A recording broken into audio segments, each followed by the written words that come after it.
Animal Consciousness. This is a special presentation by Feed the Minds.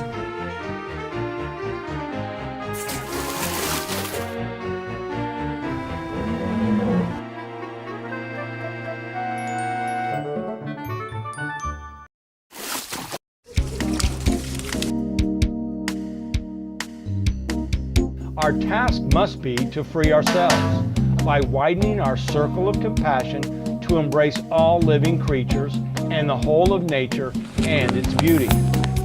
Albert Einstein.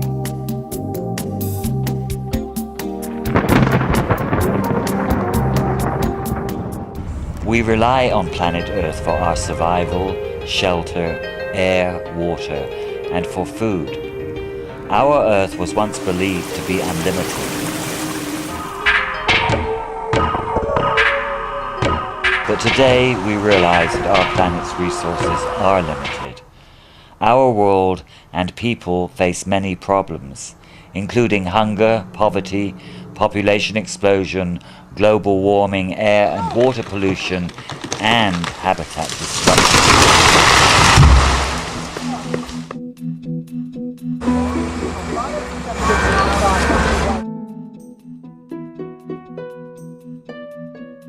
1/3 of the world's mammals face extinction within the next 30 years. Habitat destruction, increase in poaching, and the illegal animal trade threaten animals worldwide.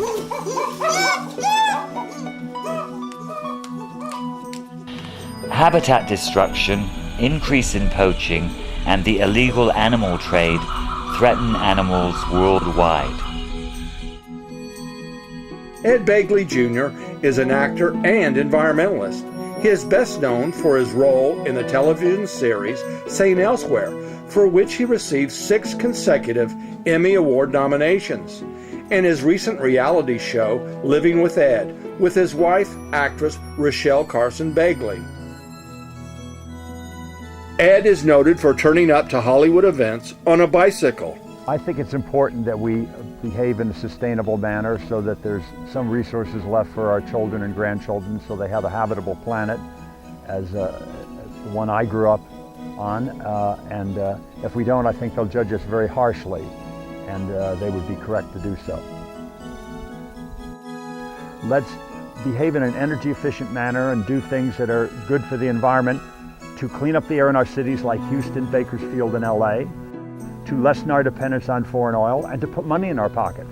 Do it for those 3 things. And in so doing, you've bought yourself an insurance policy for climate change in case those many scientists are right.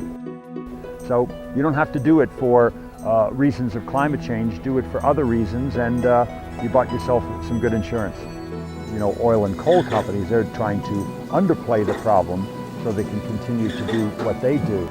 Just zero that out, if you will, and just deal with people who have PhD after the name, people who study climate, and deal with, you know, organizations that are quite reputable like NASA, NOAA, whoever you trust. I certainly trust National Geographics and people like that in NASA and NOAA.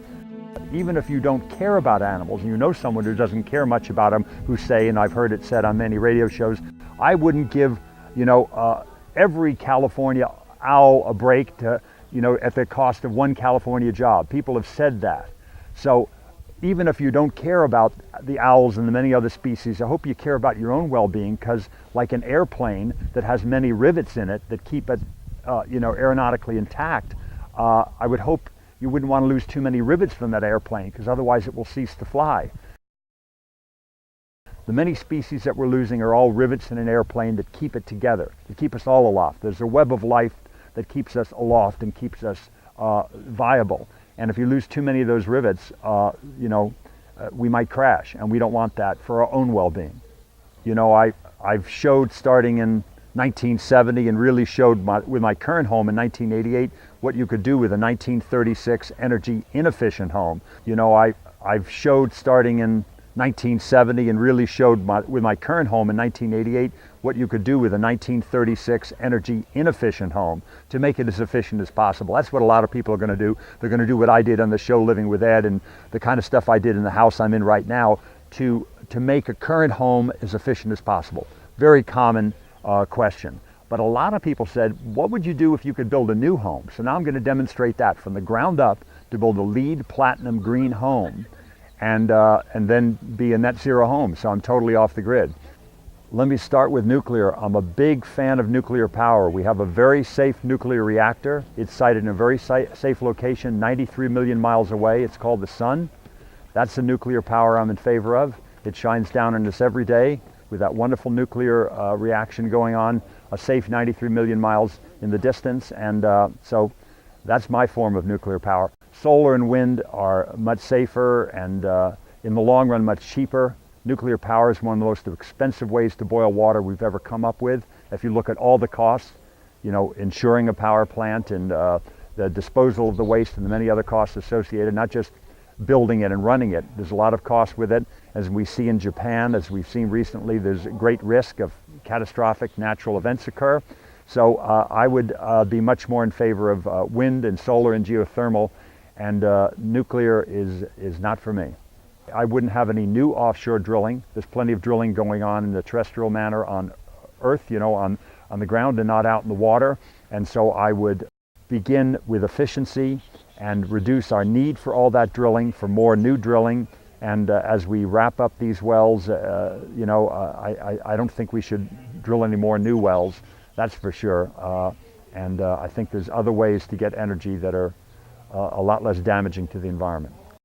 Andy Lipkis and TreePeople are rebuilding the habitat, the urban habitat, and making urban forests so more wildlife can thrive here. And it's important for our species, many other species, that we live simply so others can simply live. Recently, Ed was the keynote speaker at the California Science Education Conference. I was born in Hollywood. I've seen many, many Hollywood power struggles acted out. My wife and I have a very different kind of power struggle. It's over kilowatt hours, and blow dryers and curling irons and things like that. I know that wind power works. I know that solar power works. And I know that you can save money doing this, but it's not just money. I'm talking about saving money, and that's important to me, and I think engages a lot of people. But how can we begin to move to more renewables? And the way to get there, for me, is through energy efficiency, to be very careful with these precious resources and not waste a drop, which is something I learned from my dad. He just knew that's the way he was raised by his father and mother who came over on a boat from Ireland, that you did not waste that stuff. And that's the lesson we have to relearn. Thank you so much. We live simply so others can simply live. If we join together, we can do something. We can make the world a better place for people, animals, and the environment. Get involved. We can make a difference.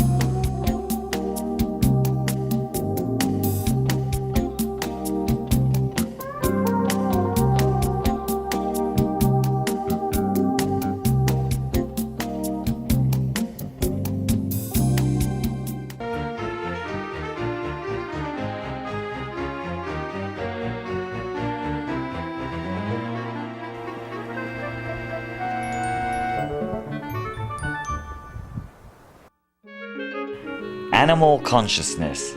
This is a special presentation by Feed the Minds. Animal Consciousness.